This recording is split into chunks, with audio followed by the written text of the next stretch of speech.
దేవుని బిడ్డలారా, ఈనాటి అంశము జీవజలముల ఊట.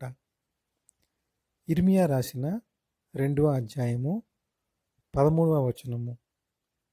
జీవజలముల ఊటనైన నన్ను విడిచి ఉన్నారు, తమ కొరకు తొట్లను అనగా బద్దలై నీళ్లు నిలువని తొట్లను తొలిపించుకొని ఉన్నారు. మనలో చాలామంది దేవుని వద్ద నుండి ఆశీర్వాదం పొందుకోకపోవడానికి కారణం ఈ వాక్యములో చాలా స్పష్టంగా తెలియజేయబడింది.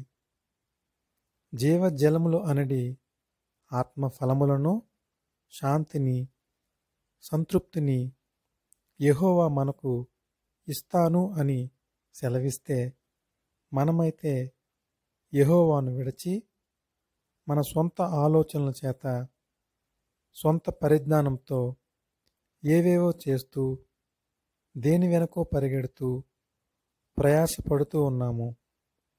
చివరికి మనం సంపాదించిందంతా బద్దలై నీళ్లు నిలవని తొట్లలో వేస్తున్నట్లు వృధా అయిపోతుంది. డబ్బులు వస్తున్నాయి కానీ పోతున్నాయి. సంతోషంచే నింపబడుతున్నాము, మరలా అది మన జీవితంలో నుండి జారిపోతుంది.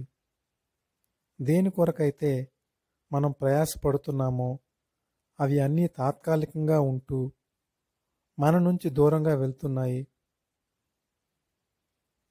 చాలా వాటి వెనుక పరిగెడుతున్నాము కానీ అవి మనకు అందని ద్రాక్షవలే ఉంటున్నాయి. సంపాదిస్తున్నాం కానీ ఏమీ మిగలడం లేదు. వచ్చింది వచ్చినట్లుగానే ఏదో విధంగా ఖర్చు అయిపోతుంది. ఎంత వచ్చినా సరిపోవడం లేదు, ఏమున్నా తృప్తి ఉండడం లేదు. ఉన్నవానికి బాధలు ఉన్నాయి, లేనివానికి కూడా బాధలు ఉన్నాయి. ఏ విధంగా చూసినా తృప్తి అనేది కొదువుగా ఉంటుంది ఈ రోజుల్లో. వీటన్నిటికీ కారణం జీవజలముల ఊటనైన యెహోవాను విడిచిపెట్టి మనల్ని ఆయనకు సమర్పించుకోకుండా లోకం వెంబడి పరిగెట్టడమే. ఎన్నో ఆజ్ఞలను దేవుడు మనకిచ్చాడు.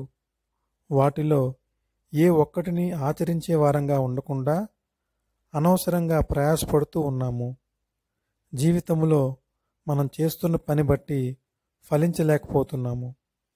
కీర్తనలు 4వ అధ్యాయము 2-3 వచనములో దేవుని వాక్యము సెలవిస్తుంది. నరులారా, ఎంతకాలము నా గౌరవమును అవమానముగా మార్చెదరు?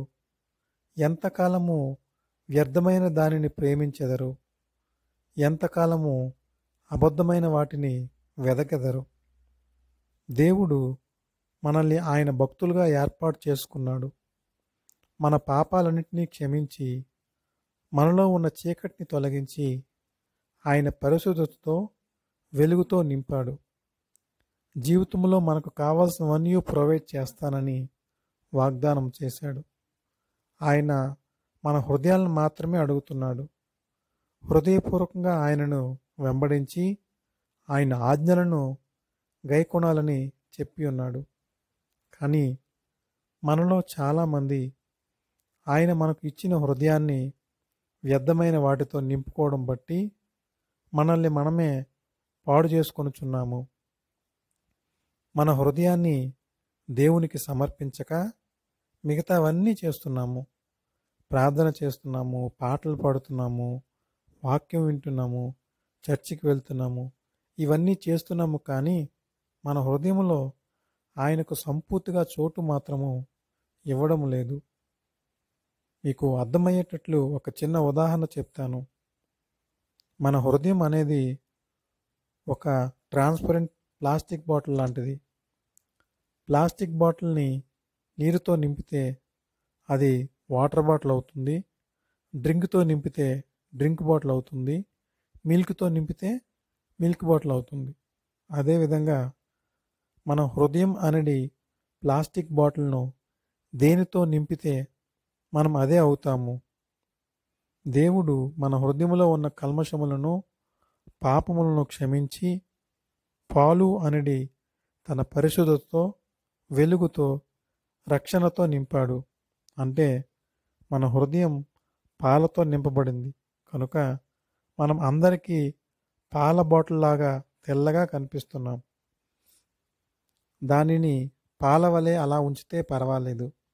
కానీ మనం ఏం చేస్తున్నాము? ఆ పాలలో నీళ్లు కలుపుతున్నాం. ఇక్కడ నీళ్ళంటే అవిశ్వాసం, అపనమ్మకం, అవిధేయత, వ్యర్థమైన వాటిని చూడడం, ఆరాధించడం, వాటి వెంబడి పరిగెట్టడం, అసత్యాన్ని వెంబడించడం, సందేహపడడం.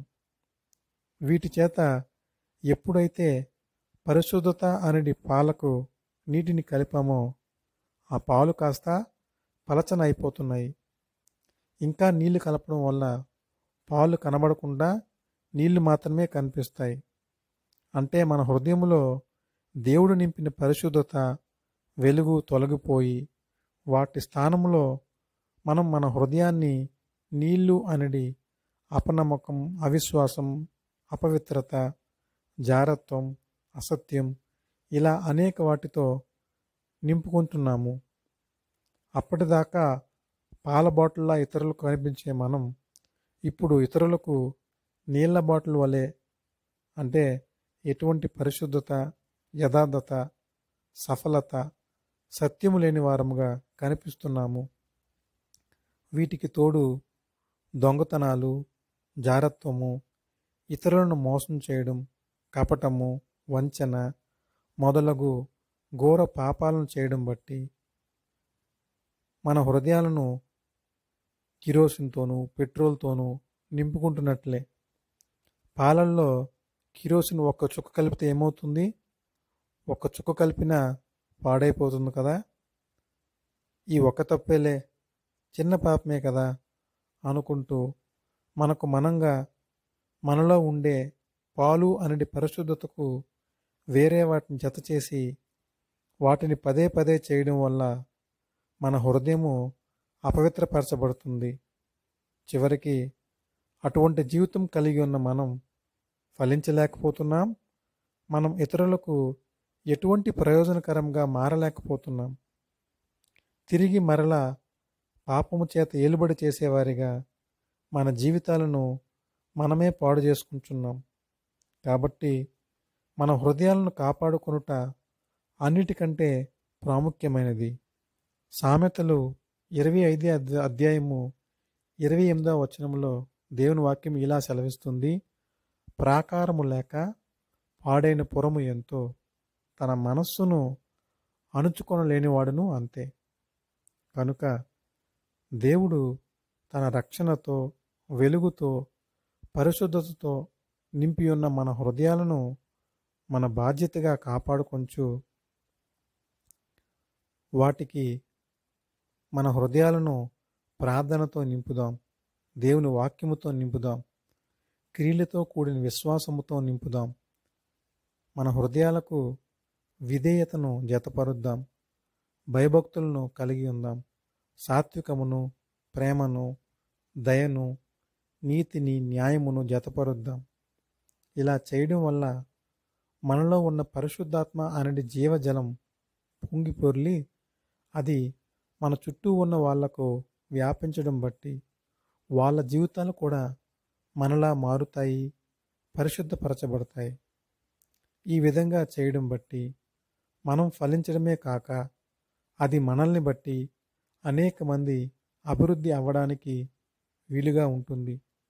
కనుక ప్రియ దేవుని బిడ్డలారా, మీ మనస్సులను మలినం చేసే వ్యర్థమైనవి ఏమి అయినప్పటికీ వాటికి ఎటువంటి అవకాశం ఇవ్వకుండా మీరు కలిగి ఉన్న పరిశుద్ధతను కాపాడుకొనుచు మీ హృదయాన్ని వాక్యముతో, ప్రార్థనతో, కృతజ్ఞతతో నింపుకొని మీ హృదయంలో నుండి జీవజల నదులు పొంగి పారునట్లు మీ ప్రవర్తనను జాగ్రత్తగా చూసుకోండి.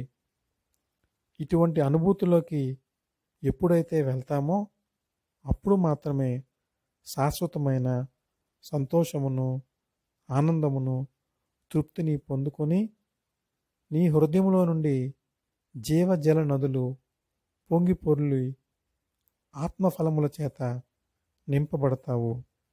ఆ విధంగా జీవజల నదులు నీ వద్ద నుంచి పొంగి పొర్లినట్లు నీ హృదయమును కాచుకోవాల్సిన బాధ్యత నీదే. ఈ వాక్యం వింటున్న ప్రతి ఒక్కరిని పరిశుద్ధాత్మ దేవుడు తన యొక్క జీవజల నదుల చేత నింపాలని ప్రార్థిస్తూ మీ ప్రియ సహోదరుడు ప్రకాష్. యేసుక్రీస్తునికి మహిమ కలుగునుగాక. ఆమెన్.